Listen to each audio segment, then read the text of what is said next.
একদিকে হিন্দু ভোট এককাট্টা করতে মরিয়া বিজেপি, যার পাল্টা আক্রমণ শানিয়েছেন কল্যাণ বন্দ্যোপাধ্যায়। এরা মুখোশধারী হিন্দু, ধর্মে ধর্মে ঝগড়া লাগিয়ে দেওয়ার চেষ্টা করছে। মুখোশধারী হিন্দুদের মুখোশ খুলে নিয়ে মাটিতে শুইয়ে দেওয়ার ক্ষমতা আমাদের আছে। বিজেপিকে এভাবেই আক্রমণ শানিয়েছেন তৃণমূল সাংসদ কল্যাণ বন্দ্যোপাধ্যায়। ক্যান্সারে নেই আর ভয়, NCRI এ হবে এর জয়। আপনাদের ভরসা নেতাজি সুভাষচন্দ্র বোস ক্যান্সার হসপিটাল।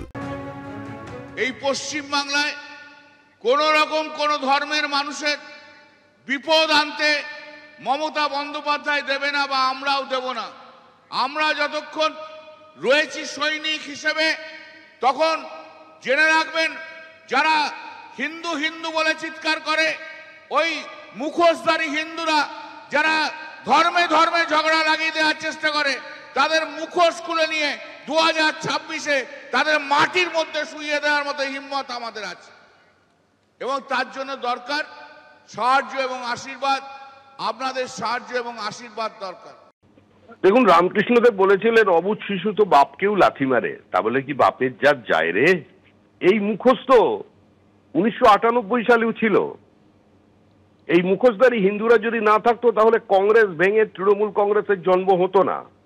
যখন কংগ্রেসের প্রবল গর্ভ যন্ত্রণা উঠেছিল, তখন ওই লেবার রুমে যদি অটল বিহারী বাজপেয়ী আর লালকৃষ্ণ আদবানি না থাকতেন, তাহলে তৃণমূল নামক রাজনৈতিক দলটার জন্ম হতো না।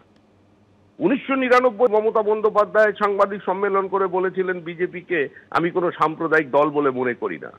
1999 থেকে 2004 পর্যন্ত মমতা বন্দ্যোপাধ্যায় বিজেপির সঙ্গে ছিলেন। তারপরে তিনি ঘোষণা করলেন সমদূরত্বের রাজনীতি, অর্থাৎ আমার যেমন বেনি তেমনি রবে, চুল ভিজাবো না। আমি কংগ্রেসেও নেই, আমি বিজেপিতেও নেই। তারপর কংগ্রেসের হাত ধরে পশ্চিমবঙ্গের পালা বদল, এখন কংগ্রেস থেকে আবার সরে এসেছেন। তো এদের থেকে হিন্দুত্বের সার্টিফিকেট কি মুখোশের সার্টিফিকেট নিতে হবে না। বিজেপি তৃণমূল ধর্মযুদ্ধ যখন তুঙ্গে, তখন সোমবার ফুরফুরা শরীফে যাচ্ছেন মুখ্যমন্ত্রী। ফুরফুরা শরীফের পীরজাদাদের সঙ্গে বৈঠকের সম্ভাবনা রয়েছে। এর আগেই ফুরফুরা শরীফে উন্নয়ন পর্ষদ গঠন করে রাজ্য সরকার। ফুরফুরা শরীফের উন্নয়ন নিয়ে আলোচনার সম্ভাবনা রয়েছে। দেখুন, রাজ্যের মুখ্যমন্ত্রী বিভিন্ন জায়গায় বিভিন্ন সময় যাচ্ছেন, বিভিন্ন ধর্মস্থানে যাচ্ছেন। ফুরফুরা শরীফ একটা ঐতিহাসিক ধর্মস্থান। শুধুমাত্র এখানে মুসলিম সম্প্রদায়ের মানুষ আসেন এ ধরনের নয়, বিভিন্ন সম্প্রদায়ের মানুষ আসেন, এবং এখান থেকে যারা আছেন পীর সাহেব পীরজা, তাদের কাছে দোয়া আশীর্বাদ নিয়ে যায়। মুখ্যমন্ত্রী ইতিপূর্বে অনেকবার একাধিকবার এসেছেন। 2021-এর পরেই প্রথম আসবেন বলছেন।